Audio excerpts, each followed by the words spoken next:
បាទច្បាស់សូមអនុញ្ញាតគ្រប់នឹងជម្រាបសួរក៏ដូចជាសួស្តីពុកម៉ែបងប្អូនទាំងគ្នាបាទជួបជាមួយច្បាស់នៅតម្រុយឆ្នោតពេលយប់ថ្ងៃនេះបងប្អូនទាំងគ្នាអូខេហើយមុនដល់តម្រុយឆ្នោតពេលយប់ដែរគឺយើងក៏លេចមកមើលលទ្ធផលដែលចេញការពីម្សិលមិញនិងប្រៀបធៀបជាមួយតម្រុយដែលខ្ញុំបានឲ្យបាទ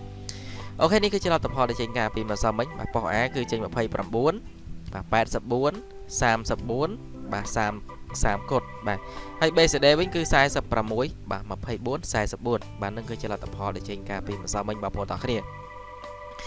បាទហើយលេខដែលខ្ញុំឲ្យហ្នឹងគឺខ្ញុំឲ្យខ្ទង់0ខ្ទង់7និងខ្ទង់6ការពីម្សិលមិញអញ្ចឹងយើងអត់បានត្រូវទេការពីម្សិលមិញស៊ីខ្ទេចបងប្អូនទាំងគ្នាស៊ីស្អាតតែម្ដងបាទសូម្បីតែមួយខ្ទង់ក៏មិនចូលដែរបាទប៉ុស A ខ្ទង់0និងខ្ទង់7បាទចេញ28និង30បាទអត់ត្រូវទៀតហើយ BC ខ្ញុំឲ្យខ្ទង់6បាទចេញខ្ទង់40បាទនិងខ្ទង់20បាទអញ្ចឹងអត់ត្រូវទៀតម្សិលមិញស៊ីស្អាតតែម្ដងសម្រាប់ត្រុយឆ្នោតពេលយប់បាទ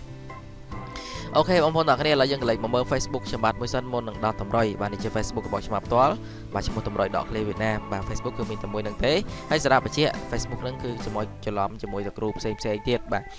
អូខេឥឡូវយើងក៏លេចមកមើលតម្រុយឆ្នោតពេលយប់ជាមួយខ្ញុំបាទទាំងអស់គ្នាបាទនេះគឺជាតម្រុយឆ្នោតពេលយប់សម្រាប់ម៉ោង 6:30 ល្ងាចថ្ងៃទី24ខែ7ឆ្នាំ2021បាទហើយពេលវេលាដែលខ្ញុំបានធ្វើតម្រុយគឺម៉ោង 8:11 នាទីបាទអញ្ចឹងគឺមិនយូរទេបាទ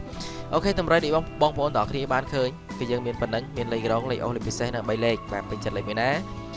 ឆ្លាញ់លេខមួយណាអាចជ្រើសរើសយកទុកសងសំណាងនៃបានបាទលេខរងយើងដំបូងគេគឺ0វត្តា53 18និង39បាទនឹងគឺជាលេខរងយើងមាន4គ្រាប់បាទអូខេប៉ុសអុកខ្ទង់វិញបាទយើងឈានចូលដល់លេខអុកខ្ទង់គឺយើងប៉ុស A យើងអុកខ្ទង់40និងខ្ទង់20ហើយ BC គឺយើងអុកខ្ទង់9បាទអញ្ចឹងគឺយើងមាន3ខ្ទង់នឹងសម្រាប់អុកខ្ទង់អូខេលេខពិសេសសម្រាប់បងប្អូនតើគេយើងមាន20កូដ46និង93បាទយើងមាន3គ្រាប់នឹងសម្រាប់លេខពិសេសជូនបងប្អូនចែកចាយបងប្អូនតើគ្នាយកទុកសងសំណាងថ្ងៃនេះបាទហើយ3លេខគឺយើងលេខរបស់មាន684 213បាទនឹង526កូនបាទហើយតម្រុយឆ្នោតពេលយប់គឺមានតែប៉ុណ្្នឹងទេសម្រាប់មកចែកម្លែកជូនពុកម៉ែបងប្អូនទាំងគ្នាហើយសង្ឃឹមថាបងប្អូនទាំងគ្នានឹងចូលចិត្តវីដេអូមួយនេះបាទនឹងជួយគាំទ្រនិងជួយចុច like និងជួយចុច subscribe ដើម្បីទទួលបានរាល់វីដេអូរបស់ឆ្មាត់ជារៀងរាល់ថ្ងៃផងដែរហើយមួយវិញទៀតបើសិនជាឆ្មាត់ធ្វើទៅមានការលលុបខ្វះខាតខុសឬក៏ត្រូវបាទក៏សូមអធិស្ឋានពីសំណាក់ពុកម៉ែបងប្អូនទាំងគ្នាទុកជាមុនផងដែរពីព្រោះលេខទាំងអស់នោះវាគ្រាន់តែជាតម្រុយវាមិនមែនច្បាស់ 100% បាទពេញចិត្តស្រឡាញ់ក៏ជ្រើសរើសយកទៅផ្សំសំណាងលេខបានអូខេមានតែប៉ុណ្្នឹងទេហើយចុងក្រោយក៏សូមជូនពរបងប្អូនទាំងគ្នាជួបប្រទានតែសេចក្តីសុខសេចក្តីចម្រើនហើយរកស៊ីទទួលទានមានបាននិងមានលេបមានជ័យមានសេរីសុខស្ដីមានសុខភាពល្អទាំងអស់គ្នាខ្ញុំបាទសូមគោរពនិងជម្រាបលាបាយបាយ